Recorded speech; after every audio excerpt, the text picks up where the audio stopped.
مجھے آپ سے کچھ بات کرنی تھی، اس نے دھیمی آواز میں پوچھا۔ میں نے کتاب سے نظریں اٹھائے بغیر ہی سختی سے جواب دیا، یہ میرا کمرہ ہے فریحہ، یہاں تمہارے لیے کوئی جگہ نہیں ہے، اور تمہارے پاس مجھ سے بات کرنے کے لیے کچھ بھی اہم نہیں ہو سکتا۔ جاؤ اور اپنی پڑھائی پر توجہ دو۔ وہ چپ چاپ چلی گئی اور میں نے اپنے آپ کو فاتحہ محسوس کیا۔ میں نے اپنے کمرے کو اپنا قلعہ بنا لیا تھا اور میں نے اسے بالکل نظر انداز کر دیا۔ میں نے اسے اپنا چہرہ بھی دکھانا گوارا نہیں کیا، نہ ہی کبھی اس کے ساتھ بیٹھ کر ایک لمحے کے لیے بھی بات کی۔ میں نے اسے اپنے دل سے نکال پھینکا تھا، یہ سوچے بغیر کہ میرا یہ رویہ اس پر کیا اثر ڈالے گا۔ میرا سارا فوکس اب یونیورسٹی میں بہترین گریڈز حاصل کرنے اور بیرون ملک تعلیم کے لیے تیاری پر تھا۔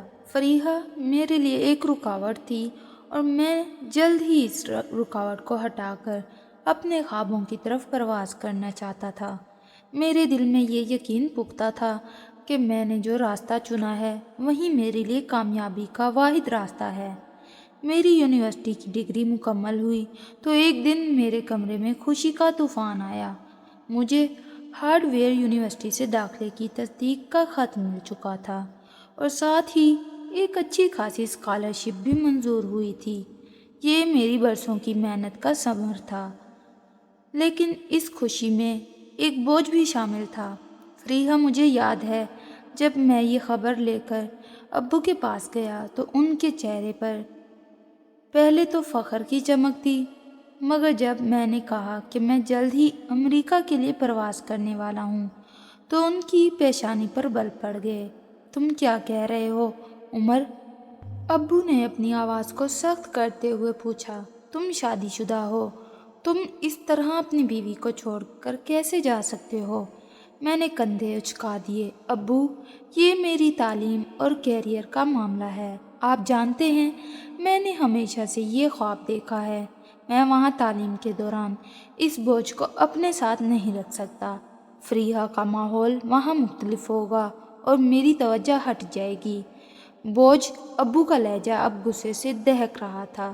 شرم کرو، یہ تمہاری بیوی ہے جس کا نکاح میں نے خود تمہارے سر پر رکھا تھا۔ اگر تمہیں جانا ہی ہے تو یا تو اسے اپنے ساتھ لے جاؤ یا پھر جاؤ اسے طلاق دے کر جاؤ۔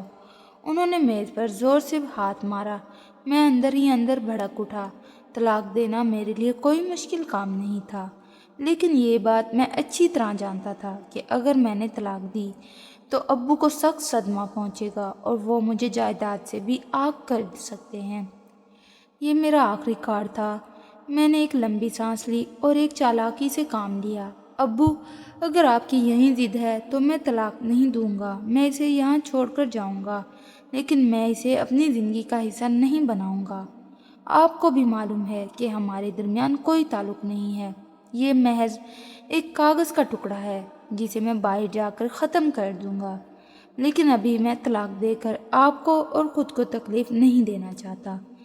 ابو نے کچھ دیر سوچا، ان کی آنکھوں میں شدید مایوسی تھی۔ وہ میری اور فریحہ کی شادی کو بچانے کی آخری کوشش کر رہے تھے، لیکن میں نے انہیں جذباتی طور پر مجبور کر دیا۔ اچھا ٹھیک ہے، تم اپنی تعلیم کے پیچھے بھاگو، لیکن یاد رکھنا تم اس رشتے کو دھوکے میں رکھ کر جا رہے ہو۔ تمہارا یہ عمل تمہارے لیے تباہی کا سامان پیدا کرے گا۔ ابو نے سر جھکا لیا اور کمرے سے باہر نکل گئے۔ ان کی نظروں میں جو مایوسی تھی وہ مجھے اس وقت بھی چبھ گئی، مگر میرے خواب کے سامنے سب کچھ ہیج تھا۔ میں نے 2 ہفتوں میں اپنی تمام تیاری مکمل کر لی۔ اس دوران میرا فریحہ سے کوئی مکالمہ نہیں ہوا اور وہ اپنے کمرے میں رہتی اور میں اپنے کمرے میں۔ ہماری شادی کو تقریباً 2 سال گزر چکے تھے اور ان 2 سالوں میں ہماری ملاقاتیں صرف اتفاقی طور پر کچن یا دالان میں ہوئی تھیں۔ اس نے کبھی مجھ سے شکایت نہیں کی، نہ ہی کبھی مجھ سے پیار یا توجہ مانگی۔ وہ ایک خاموش بھولی بھالی لڑکی تھی، مگر میرے لیے اس کی موٹاپے اور دیہاتی پس منظر سے زیادہ کوئی چیز معنی نہیں رکھتی تھی۔